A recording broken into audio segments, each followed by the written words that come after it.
Esta mañana tenemos un tema un poquito tremendo.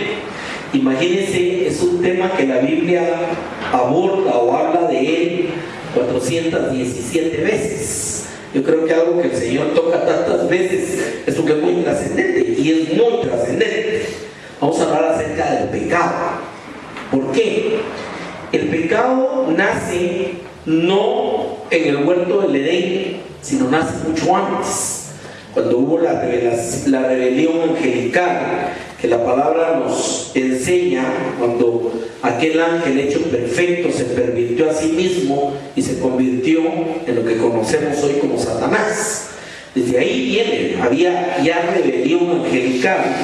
Vuelve a aparecer en el huerto del Edén con la creación del hombre nuevamente, y empieza toda una historia a través de toda la palabra de una lucha contra el pecado, y termina prácticamente hasta la instauración del nuevo reino de Dios sobre la tierra con sus hijos. O sea, ahí es donde no habrá más pecado, dice en el libro de Apocalipsis. Pero es algo que hemos de bregar con él durante toda nuestra vida, porque si bien es cierto, la Biblia es clara cuando nos enseña el pecado en nuestra vida y nos lleva por un camino de arrepentimiento y restauración siempre, lo que sí es que nunca vamos a alcanzar en esta vida la perfección hasta el día del Señor.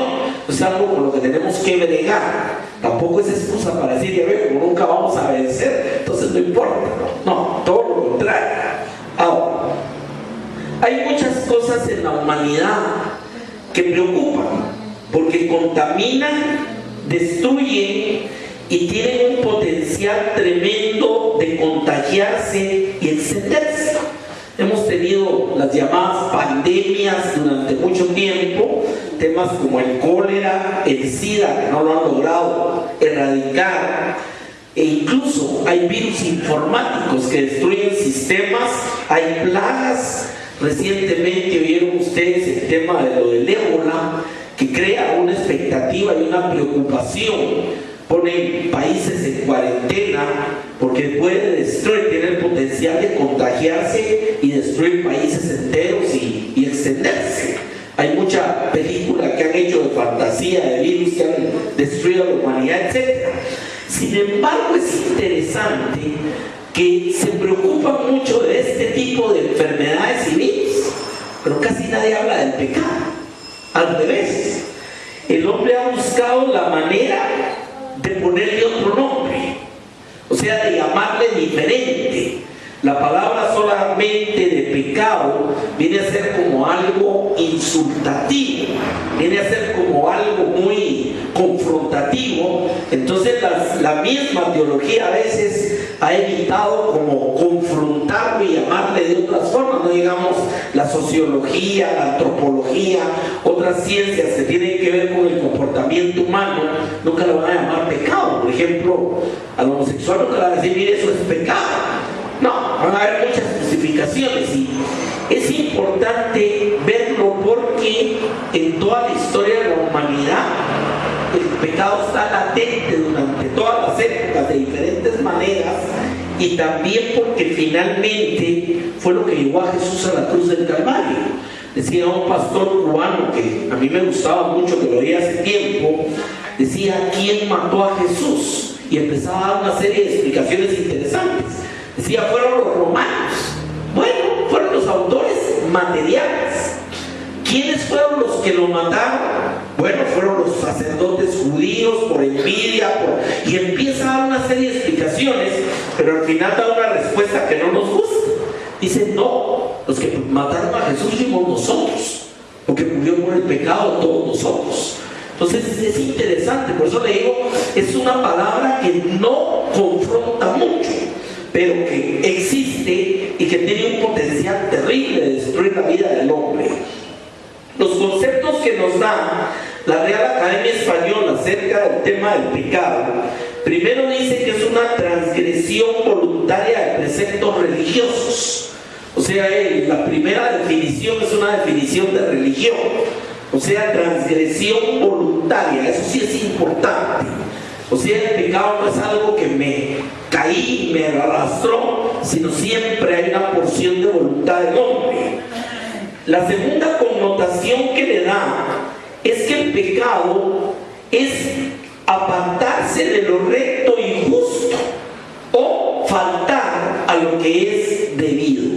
Ese concepto ya es un poquito más teológico, pero también conlleva definir qué es recto y justo.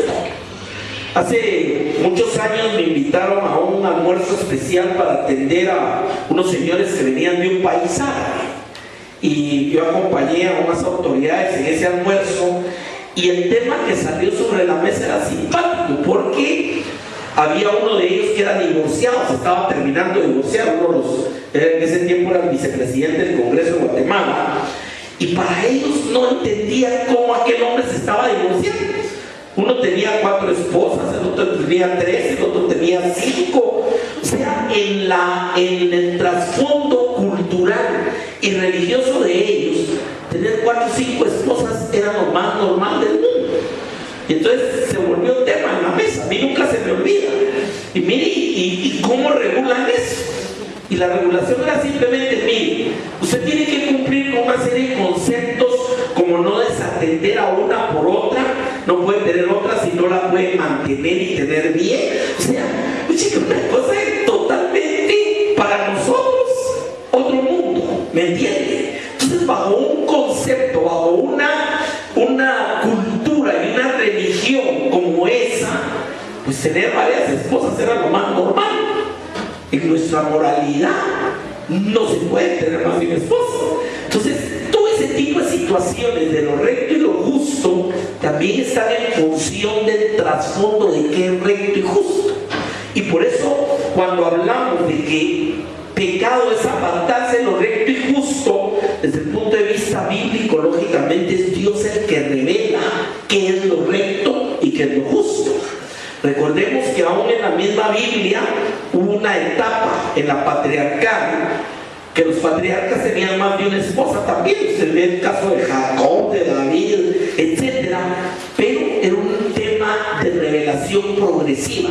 No quiere decir que ya en el Nuevo Testamento vuelva a salir. Ahí está claro ya el matrimonio de 2 personas únicamente. Entonces también es importante entender el contexto. ¿Por qué? Porque la gente quiere torcer las cosas y entonces van a decir, no, mire, como aquel tenía varias, yo también. No es así la cosa. Ahora, hay un concepto ya en el diccionario bíblico que ya es un término de carácter teológico. ¿Qué nos dice? Pecado, primero, es un término teológico para el comportamiento malvado, individual o colectivo contra Dios y contra su palabra. Ese es el concepto que ya desde el punto de vista del diccionario bíblico. O sea que todas aquellas cosas que hacemos apartándonos de lo que Dios manda es lo que la palabra de Dios señala como pecado. Y lo que vamos a estudiar no es tanto el pecado, sino vamos a estudiar las consecuencias, porque eso explica mucho lo que está pasando en nuestro mundo el día de hoy. Hoy en día ha habido un mal que se ha propagado terriblemente, y es el tema de ponerle otro nombre a lo que la Biblia señala como pecado. El profeta Isaías, en el capítulo 5, versos 20 y 21, dice lo siguiente, póngale atención: hay de los que a lo malo dicen bueno. Oiga eso, entonces cambiar. Hay de los que a lo malo dicen bueno y a lo bueno le dicen malo. Había un famoso predicador, un evangelista, que decía: ¿cómo puede usted saber que de veras se convirtió a Dios cuando aquellas cosas que usted amaba ahora las rechaza y las que usted rechazaba ahora las ama? Me gustó siempre eso, porque hay muchas cosas que para el hombre es bueno. ¿Cuál es la figura mundana que nos vende el mundo? El hombre que es el macho que mata a quien quiere, que tiene carros, aviones, de todo, y es el que tiene todas las mujeres que quiere. Ese es el bueno. Eso es lo que el mundo le llama Y lo podemos ver ahí simplemente viendo cómo pagan muchos de los de Hollywood. O sea, se mueren de sobredosis de drogas, se matan. ¿Por qué? Porque ese concepto errado del hombre le está llamando bueno a lo que la Biblia le llama mal. Pero ¿cómo vemos a cada persona respetuosa de su hogar, de su matrimonio, que ama a sus hijos, que provee a aquella persona que es correcta? Le llaman tonto. ¿Es cierto, no? No es porque es tonto. Entonces hay de aquellos que a lo malo le dicen bueno y a lo bueno le dicen malo. Y sí, miren lo que sí, que hacen de la luz tinieblas y de las tinieblas hacen luz. O sea, lo que han hecho es un concepto cambiado. Hoy en día, hasta en nombre de Dios, matan y le vuelan la cabeza a cualquiera y están haciendo bien. O sea, ese es el tipo de conceptos cerrados que estamos viendo a través de todo el mundo, que ponen lo amargo por dulce y lo dulce por amargo. Es de todas las formas como lo abarca. Y dice el verso 21: hay de los sabios en sus propios ojos y de los prudentes delante de sí mismos. Una de las cosas que ha creado la humanidad bajo esta filosofía de que a lo malo le llama bueno y a lo bueno le llama malo, es una filosofía de que no hay pecado, todo está bien. ¿Es cierto o no? Entonces ya no hay negro blanco, ya no hay extremos, todo es gris. Entonces cada quien, mire, hay un versículo en el libro de Jueces donde dice que cada quien hacía lo que le parecía. Y estamos entrando a vivir en un tiempo, mi amado, que eso está siendo una realidad cada día más fuerte en todo el mundo. O sea, cuando la persona empieza a llamarle malo a lo bueno y bueno a lo malo, empieza a cambiar la luz por las tinieblas y las tinieblas por la luz, y empieza a ser sabio en su propia opinión, a lo que va es a un gran caos, a un desgobierno, a una destrucción. ¿Por qué? Porque no hay reglas. O sea, cada quien puede hacer lo que quiera. Tenemos una herencia que está terminando ahorita la generación de esto, pero en los años 60, aquellos que ya tienen canas se recordarán junto conmigo, en los años 60 nació el famoso movimiento hippie, amor y paz. Pero ¿qué era eso? Era vivir como se les daba la gana, acostarse con cualquiera, no trabajar. Eso era drogarse, y hasta hubieron festivales de música famosos como el famoso Woodstock, que nadie se le olvida, donde pasaron no sé cuántas semanas drogándose y de todo. Y de eso nació una generación de bebés en los años 80, 70, 80, que fueron un montón de gente irresponsable, sin principios, sin nada. ¿Por qué? Porque eso es lo que pasa cuando no hay orden. O sea, cuando a Dios se le saca de la jugada y se crean sociedades donde a lo malo se le dice bueno y a lo bueno se le dice malo, donde se cambia la luz por las tinieblas, el hombre lo que va a crear es un caos total. Y es mucho lo que estamos viendo el día de hoy. Ahora, ¿qué produce cuando la persona entiende verdaderamente el pecado? Todas las religiones tienen el concepto del pecado. Eso no es solo cristianismo. El concepto de pecado existe en el Islam, existe en todas las religiones, pero tiene diferencia. Ahí es donde está el problema. ¿Por qué? Porque cuando no viene de un trasfondo base bíblica, por ejemplo, pecado va a ser si no mato a aquel porque no cree igual que yo. Entonces es donde se tuerce todo esto. Hay gente que hace grandes peregrinaciones para ir a un río X, no lo voy a mencionar, y son cada año un montón de muertos porque todos quieren ir juntos, y para ellos es pecado no ir a bañarse a ese río por lo menos una vez al año. Entonces ese tipo de situaciones de lo que es pecado es muy importante entenderlo también para poder comprender cuál es el trasfondo desde el punto de vista bíblico. Ahora, vino David, usted ya conoce la historia, de Betsabé, donde mandó a matar a Urías, embarazó a Betsabé, que era una mujer casada. Y lo más fuerte de esa historia es que quiso, como decimos, meter la basura debajo de la alfombra, que nadie supiera nada, nadie se dio cuenta, nadie lo va a saber, y estaba tranquilo. Pero viene Dios y manda a un hombre, un profeta llamado Natán, que le va a sacar los trapitos al sol a David. Y David entra en un proceso que es muy importante como ejemplo en la palabra, porque entra en un proceso de arrepentimiento, pero arrepentimiento de a de veras, no lo que tiene mucha gente que solo se llama remordimiento. Se sintió mal un rato, pero después ya está igual. No, este hombre entra en un proceso de arrepentimiento, y el Salmo 51 registra cuál es su sentir, cuál es su dolor de haberle fallado a Dios y de haber pecado.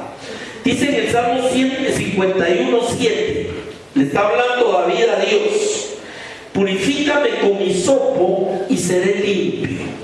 El primer aspecto que conlleva el pecado en la vida del hombre, cuando el hombre entiende el pecado, es un sentimiento de suciedad. Ese es el primer punto, un sentimiento de suciedad. Y por eso le pide: purifícame y seré limpio, lávame y seré más blanco que la nieve. O sea, cuando David se dio cuenta que lo que había hecho era grave, y se dio cuenta que no lo había logrado tapar, y entra en una verdadera conciencia de confrontar a Dios con su pecado, lo primero que se siente es sucio. Y esto lo vemos desde el huerto del Edén. Vamos a tocar unos versículos ahí también. Luego le dice, oiga, verso 8, importantísimo: hazme oír gozo y alegría, y se recrearán los huesos que has abatido. Lo primero es sentirse sucio, pero lo segundo es sentirse mal, triste, abatido. No puede haber gozo cuando el hombre entiende su pecado, porque muchas personas tienen la conciencia. Miren, el día de ayer a mí me gusta un programa que se llama, ¿cómo se llama, Jones? Discovery Investigation. Ayer pasaron un caso que los que están narrando, los policías que investigaron el caso, uno llora y dice: yo nunca había visto un caso así, ni a nadie así. Viene un hombre y en su afán de ser rico y de vivir bien, le estorba a la esposa y sus niños. Estamos hablando de niños de 4, 5, 6 años, y decide matarlos a todos. O sea, mata a la esposa, mata al niño grande, los echa en unas maletas, los va a tirar a un río, y después agarra a los chiquitos y los mete en unos costales con piedras y los tira a otro río, y se va huyendo a vivir la vida en Cancún. Cuando lo agarraron y lo traen, fue un juicio que duró, dice, no más de 2 días, lo condenaron a muerte. Pero lo que dicen los que están narrando el caso, que es impresionante, es que jamás habían visto una persona tan dura que no le importaba lo que había hecho, ni nada de arrepentimiento, ni nada. Los mató, y eran sus hijos, sus niños, sus bebés. Imagínense. Ahora, ese punto, una persona en ese sentido, claro que nunca va a entender el pecado, porque le va a dar lo mismo lo que haga. No hay conciencia, está cauterizada, está muerto.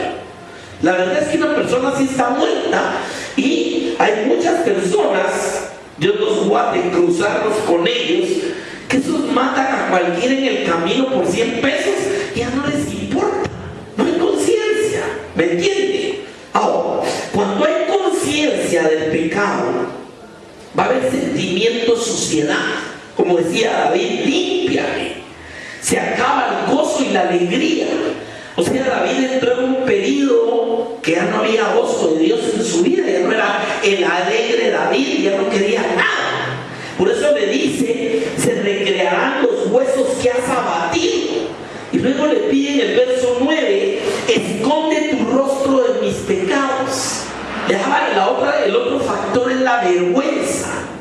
La vergüenza se sintió mal, perdió el gozo, se siente sucio, pero tampoco quiere darle la cara a Dios. No quiere darle la cara a Dios, simplemente se esconde de mí tu rostro.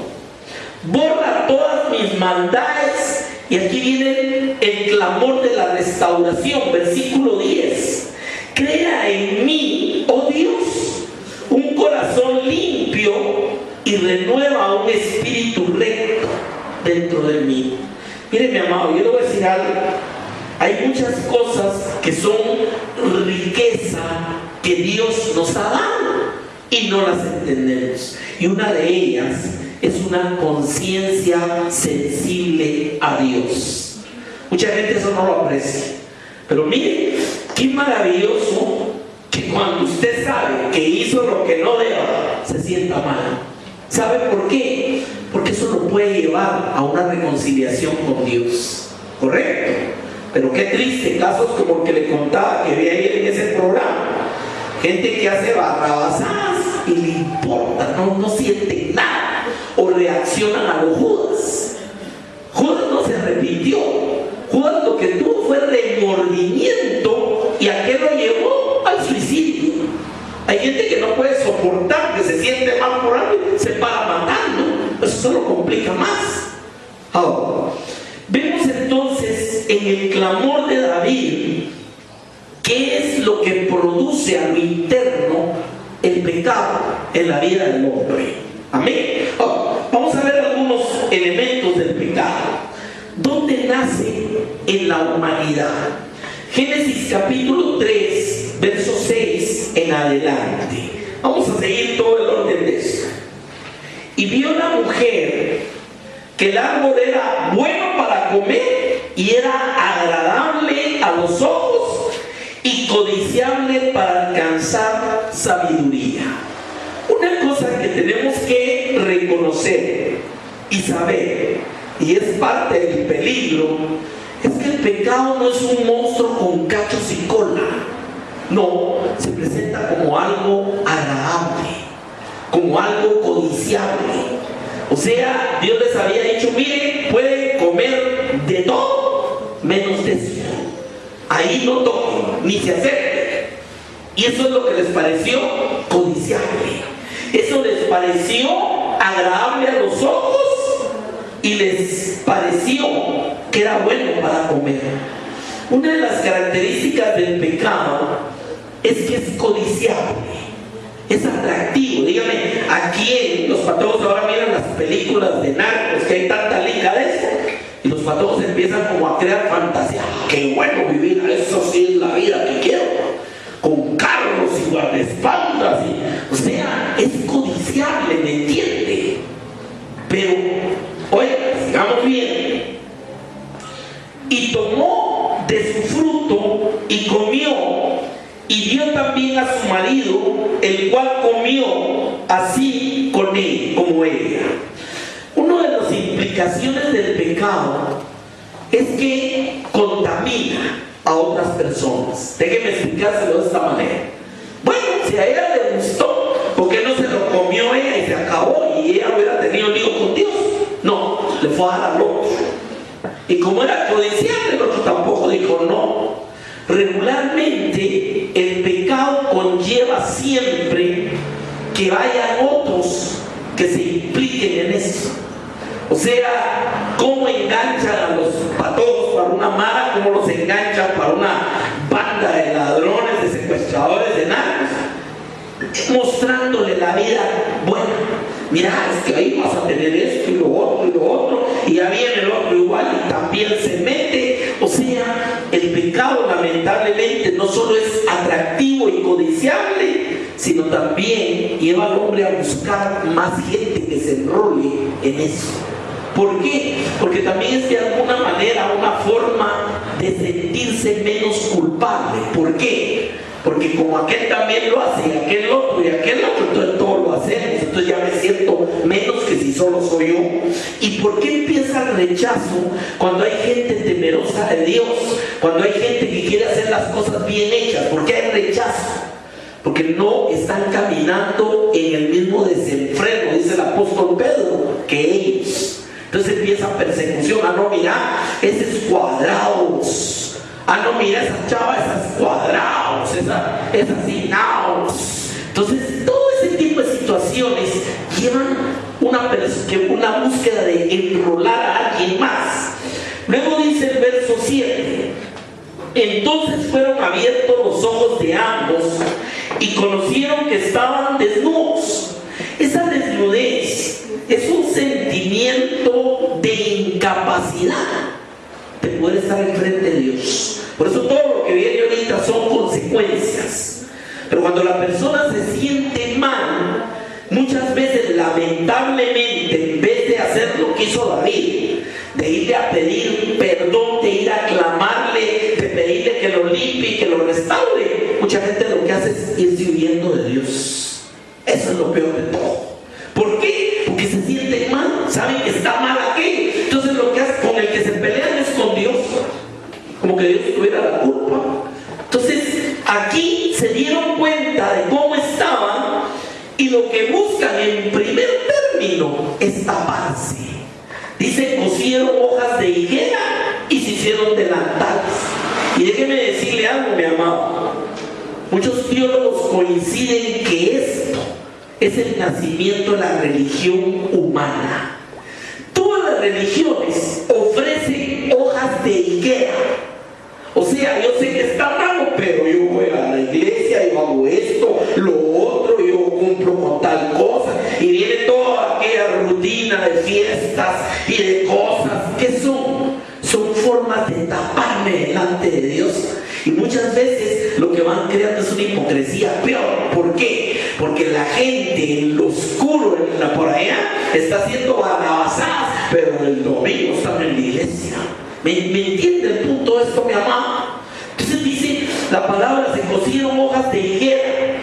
Verso 8: y oyeron la voz de Jehová que se paseaba en el huerto al aire del día.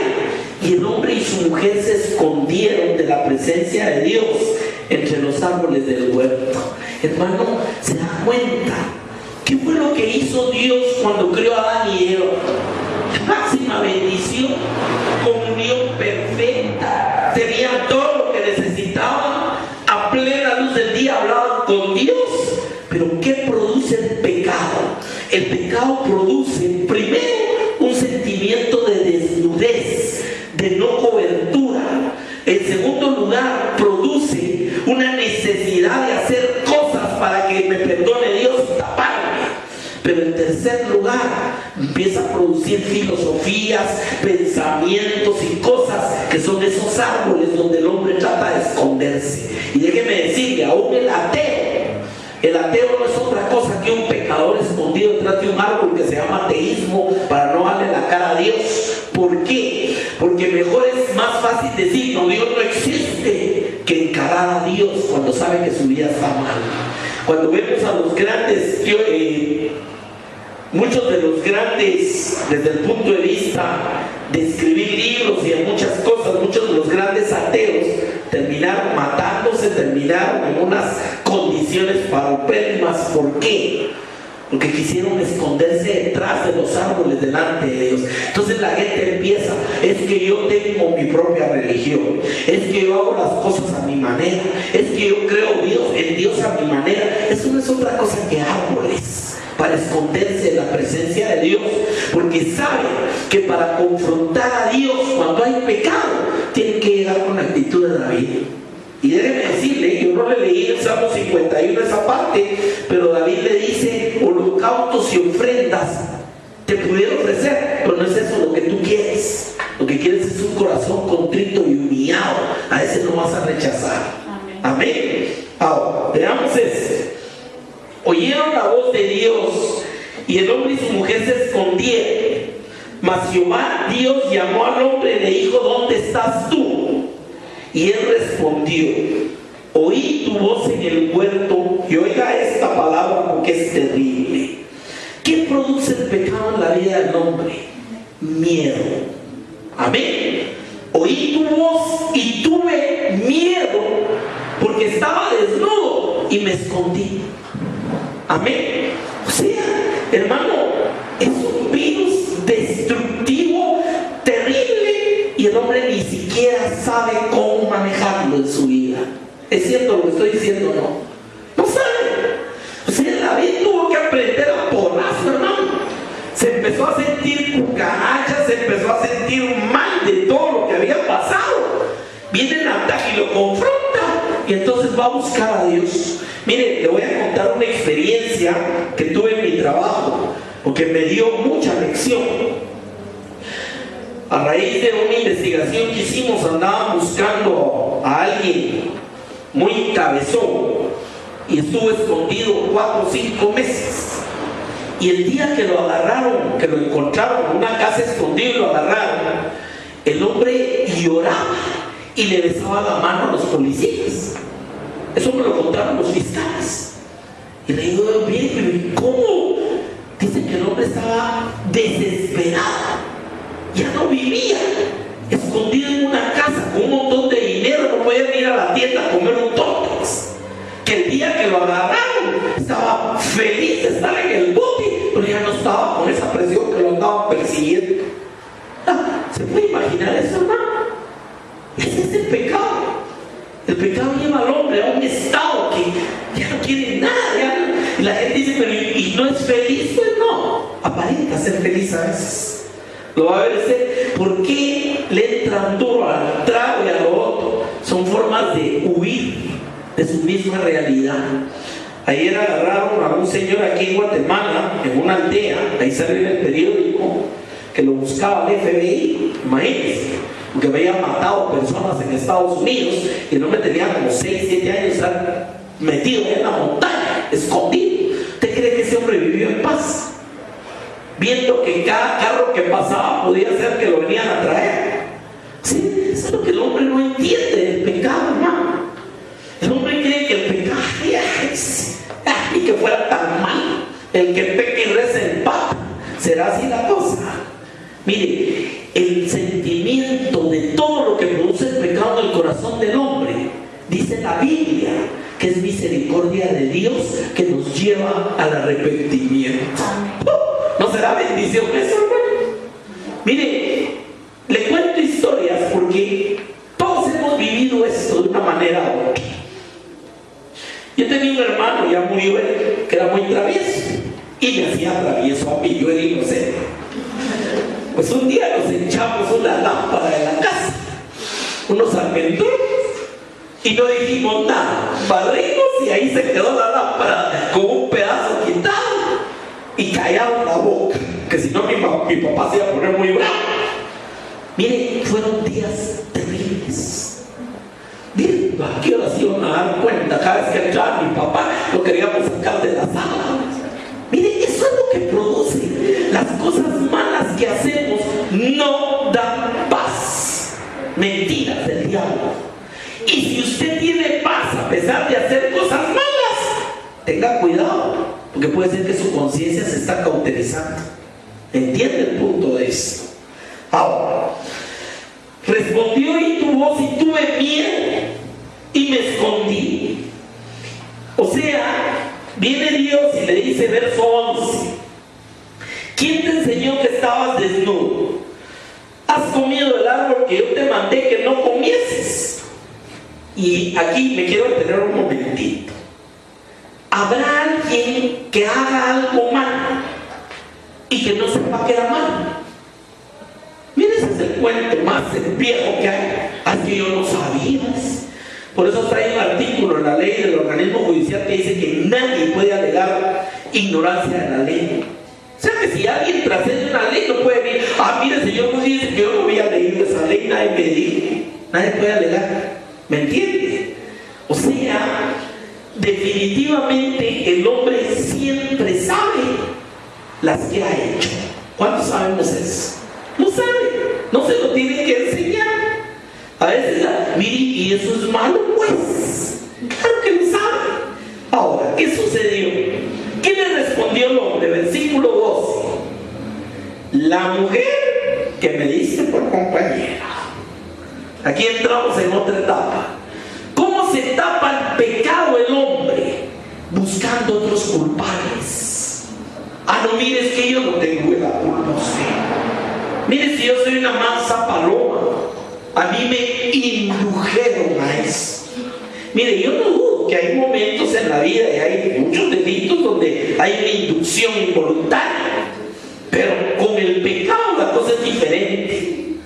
La mujer que tú me diste, o sea, en otras palabras, le está echando la culpa no solo a la mujer, a Dios también. ¿Ya se dio cuenta? Mire, teníamos un amigo con Janet, yo trabajaba con ella, de aquellos mujeriegos a morir, y había estado en la iglesia, había sido un hombre que había conocido de Dios. ¿Y saben qué decía? Ah, si yo tengo muchas mujeres es porque Dios me las da y Él me hizo así. O sea que la culpa al final no era de Él, era de Dios por haberlo hecho así. Y cuando saben cosas así como aquel librito de los renglones torcidos de Dios, lo que están echándole la culpa es a Dios. Ah, no mires que no hay malos, lo que pasa es que Dios los ha hecho malos. ¿Será así la cosa, hermano? Mira, al diablo no lo hicieron mal. El diablo le dice: perfecto fuiste en todo desde el día de tu creación. Así es la Biblia del diablo cuando lo crearon, cuando se llamaba Lucifer. Dice: hasta que se halló en ti maldad. O sea, ¿quién fue el que creó la maldad? La creó Él. Y eso fue lo que lo pervirtió y lo tiró y lo botó para la eternidad, lo condenó. O sea, aquí la primera es, la culpa la tiene otro. Entonces ya no es, por ejemplo, que aquel tiene tal pecado, sino seguramente los papás, las juntas, los amigos, todo el mundo tiene la culpa, menos la persona. Y esa es una forma de evadir, enfrentar a Dios también. La mujer que me hice por compañera me dio el árbol y yo comí. Ahora viene la mujer. El Señor le dijo a la mujer: ¿qué es lo que has hecho? Y ella respondió: oye, la serpiente me engañó. O sea, esa es la otra excusa. Mire, hermano, yo sé que eso está mal y yo sé que eso está... pero es que el diablo lo lleva a uno. Así le retorcieron el brazo.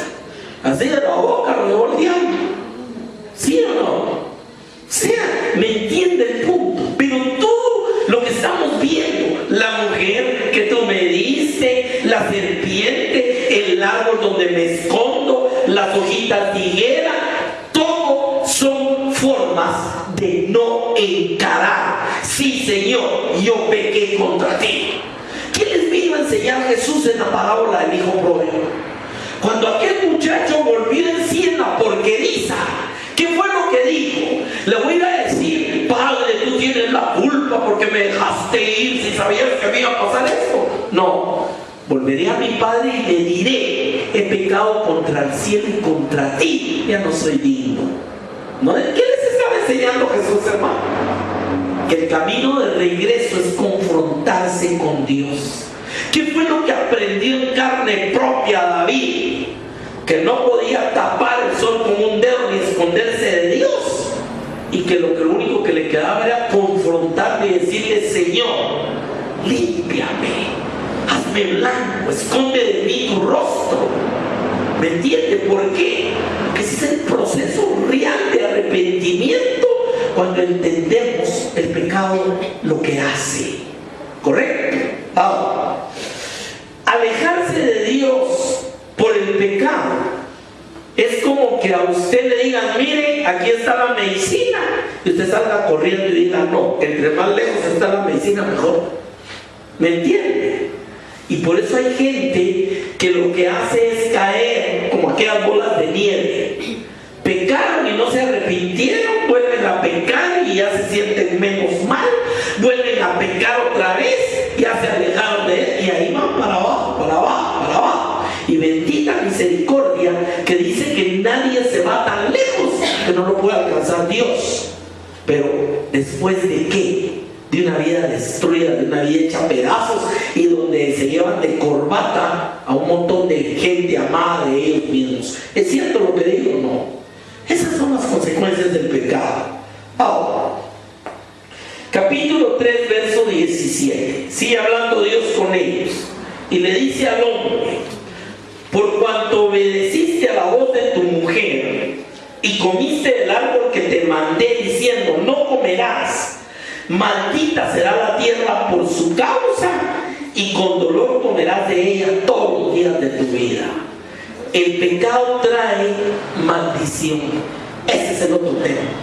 Hay gente, mire, yo he visto mucha gente, yo tengo más de 30 años de estar en el ministerio, he visto gente que a veces vienen conmigo y me dicen, hermano, ¿qué será que no prospera? Pecado, pecado, pecado, pecado. O sea, ¿cómo va a prosperar? ¿Cómo le va a venir bendición si ellos están trayendo más maldición y más maldición a sus propias vidas, hermano?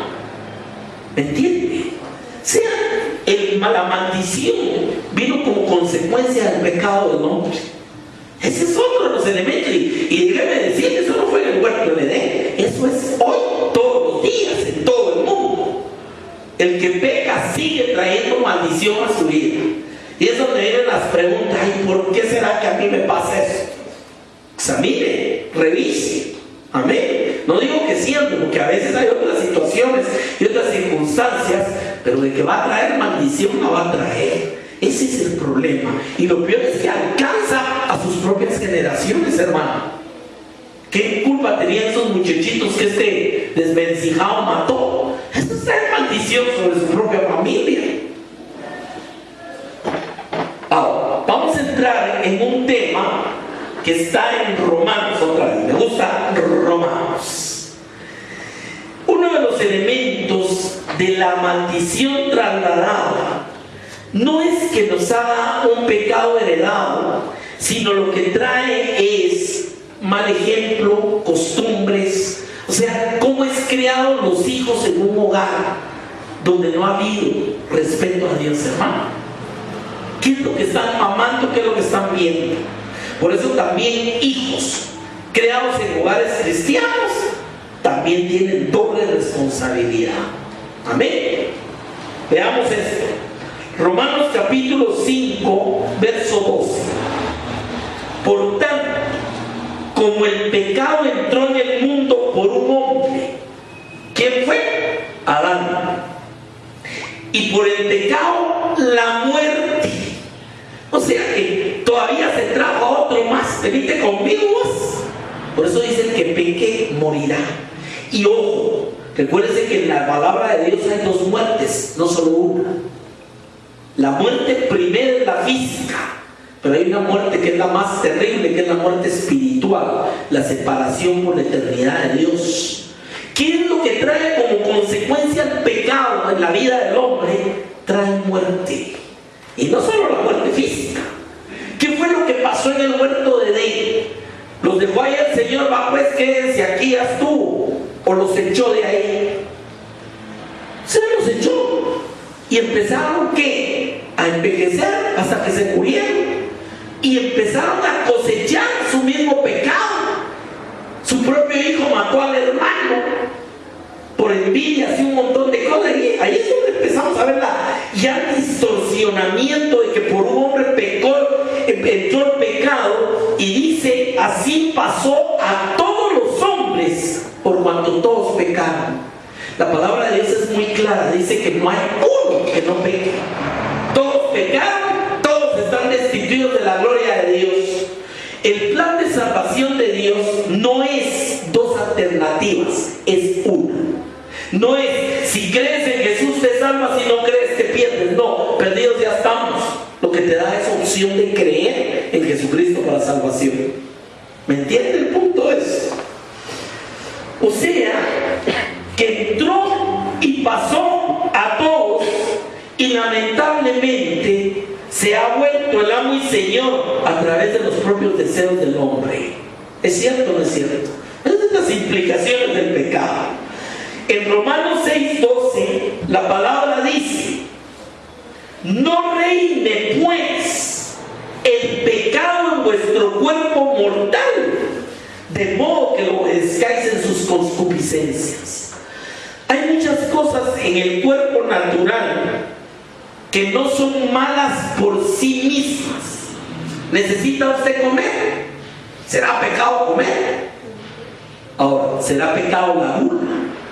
Usted sabe que los romanos amaban el comer. y tenían unos lugares para ir a vomitar. Perdóneme que sea tan crudo, pero así era. ¿Y por qué lo hacían? Para poder seguir comiendo. El mismo sexo viene a convertirse en una de las cosas más terribles. Dios no lo hizo malo en sí mismo, pero ¿para qué ha servido en la humanidad? Pornografía, prostitución y adulterio, o sea, ¿me entiende el punto de eso? Entonces, cuando dice que el hombre obedece a su cuerpo en sus concupiscencias, en sus deseos, es cuando lo está gobernando el pecado. ¿Me entiende el punto de esto? O sea, no está diciendo es malo comer, dormir. ¿Es malo dormir, hermano? Pero ¿qué pasa con el perezoso, el que ya no hace otra cosa más que, como dice en el libro de Proverbios, padece puerta, se da vuelta en la cama y como que son bisagras de cama? Por eso, una de las cosas que más duro le da la palabra es a la pereza. Entonces, claro que el hombre necesita descansar. El mismo Señor puso un día de descanso. Y claro que es bueno dormir y dormir bien. Pero si la vida del hombre es solo dormir, ya no trabaja, ya no hace nada. O sea, ¿me entiende cómo el punto está en que se van a utilizar las propias deseos naturales del cuerpo torcidos para que se conviertan en maldad y en pecado? ¿Será pecado que el hombre quiera progresar, quiera prosperar, quiera comprarle su casita a su familia, tener un mejor trabajo? ¿Eso será pecado? No. Pero ¿qué pasa cuando es a través de la corrupción, a través del delito, a través de vender droga, a través de secuestrar a otro? Que es el mismo deseo torcido y podrido. ¿Es correcto o no es correcto? Y entonces amontona y amontona y amontona, nunca se satisface. Y ya no le importa quién se está llevando de corbata, se corrompe. Eso es como el pecado va destruyendo la naturaleza a través de las propias concupiscencias del cuerpo mortal. ¿Entiende a qué se refería aquí el escritor? Ahora, en Génesis 18, 20, dice la palabra: entonces Jehová le dijo, está hablando con Abraham, por cuanto el clamor contra Sodoma y Gomorra se aumenta más y más, y el pecado se ha agravado en extremo. O sea, eso es como una espuma, ¿no es usted? O sea, cuando el pecado no tiene control, cuando no hay arrepentimiento, cuando no hay alguien que parte, empieza a crecer como una espuma y empieza a destruir. ¿Qué había sucedido en Sodoma y Gomorra? Imagínense que el clamor contra Sodoma y Gomorra empezó a crecer y el pecado se llegó a agravar en extremo. O sea que vino Dios y dijo: no, ya aquí a esto ya no. ¿Me entiende? Y ya sabe usted lo que pasó. Y no es el único caso. No es el único caso.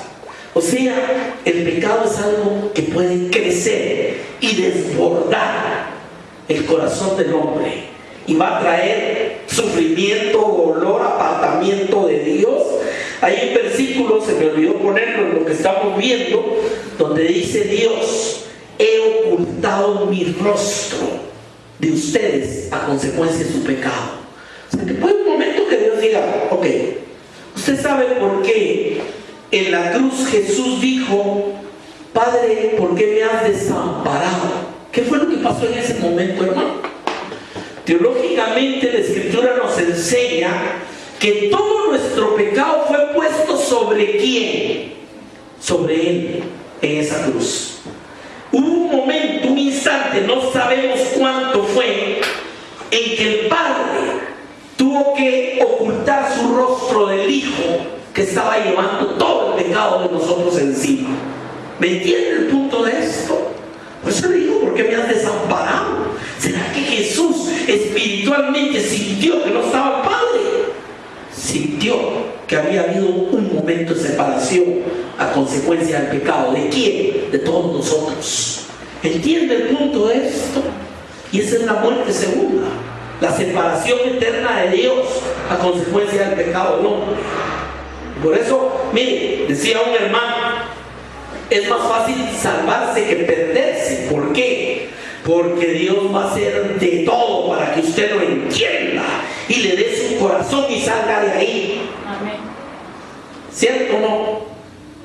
Va a hacer de todo para que usted no se pierda, porque nos ama, ha pagado el precio por su hijo. Pero a veces el hombre endurece y endurece. Por eso dice: echaron tras de mí sus palabras, endurecieron su cerviz. A todos esos que se refieren cuando les habla de su pecado y los llama que se vuelvan, les dice: si tus pecados fueren rojos como la grana, vendrán a ser como blanca nieve. ¿Pero qué? Si te arrepientes, si te vuelves. Amén. Ese es el punto de esto. Dice en Romanos 6:23: porque la paga del pecado es muerte. Paga. O sea que aquí usted está el pecado, aquí le viene su premio. Se llama muerte. Pero oiga esto: mas la dádiva de Dios, eso no es su premio, es algo que Dios da. La dádiva de Dios es vida eterna en Cristo Jesús, Señor nuestro. ¿Entiende la diferencia de esto? En Juan capítulo 1 verso 29, cuando Juan vio a Jesús con ojos espirituales y dijo: he aquí el Cordero de Dios que quita el pecado del mundo. Déjenme explicarle aquí esto rápido. Todo el Antiguo Testamento aprendieron a matar corderos y derramar la sangre. ¿Por qué? Por el pecado. Y una vez al año, en el lugar santísimo donde estaba el propiciatorio, que tenía la ley de Dios y tenían los querubines que son los guardianes de la santidad de Dios, esa tablita que cerraba ese cofrecito donde estaban las leyes se llamaba propiciatorio. Y entraba el sumo sacerdote con un tazoncito de sangre de un animal que habían ofrecido afuera en el altar del holocausto, y se llamaba día de la expiación. Ese día derramó, y la santidad de Dios guardada por los querubines no miraba la ley de Dios quebrada, sino miraba la interposición de la sangre. Así funcionaba. Y eso estuvo miles de años. ¿Para qué? Para que entendieran. Por eso dice la palabra que sin muerte no hay remisión de pecados, porque la paga del pecado es muerte. A usted no lo perdonaron ni a mí, solo así. No vino Dios y dijo: pues te arrepentiste, te perdono. No, nos aplicaron la muerte del Cordero de Dios en la cruz del Calvario. ¿Entiende la diferencia de esto? No fue que Dios diga: pues ahí te perdono. No, porque la justicia y la santidad de Dios tenían que ser satisfechas, y lo fueron en la cruz del Calvario. Amén. Por eso 2 Corintios 5:21 dice: al que no conoció pecado, o sea Jesús, por nosotros lo hizo pecado, para que nosotros fuésemos hechos la justicia de Dios en él. ¿Qué es lo que mira Dios en nuestra vida cuando nos arrepentimos, cuando le entregamos nuestro corazón y aceptamos la obra de Jesús en la cruz? Lo que mira es la justicia de Dios en Cristo Jesús puesta en nuestras vidas. ¿Entiende el punto de esto? Y dice la palabra que cuando tú pasas ese momento, tu nombre es escrito en un libro que se llama Libro de la Vida del Cordero. Cuando venga el juicio final, que está en Apocalipsis, se van a abrir dos libros: el libro de las obras de los hombres que van a ser juzgados por ellas, y el libro de la vida del Cordero. Y el que esté en ese libro le van a decir: ok, usted fue expiado y perdonado. ¿Entiende el punto? Todo eso está en la palabra. Todo eso nos lo va enseñando el Señor a través de varios diversos libros y de la teología del pecado, para que entendamos el daño, lo terrible que es el pecado en nuestra vida, pero la misericordia y el amor de Dios en Cristo Jesús y la oportunidad de salir de ahí. David lo entendió: límpiame, sácame, renueva un espíritu nuevo en mí. Ese fue el clamor de David, porque se dio cuenta: Señor, ¿qué te voy a ofrecer yo? Era el rey David, te puedo ofrecer 20,000 vacas de sacrificio,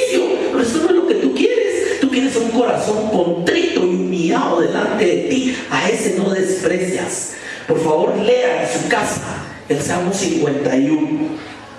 Eclesiastés capítulo 7, verso 20. Hoy, ciertamente no hay hombre justo en la tierra que haga el bien y nunca peque. Nadie. No hay hombre ni mujer que vaya a llegar a la presencia de Dios y le pueda decir: Señor, me mantuve intacto.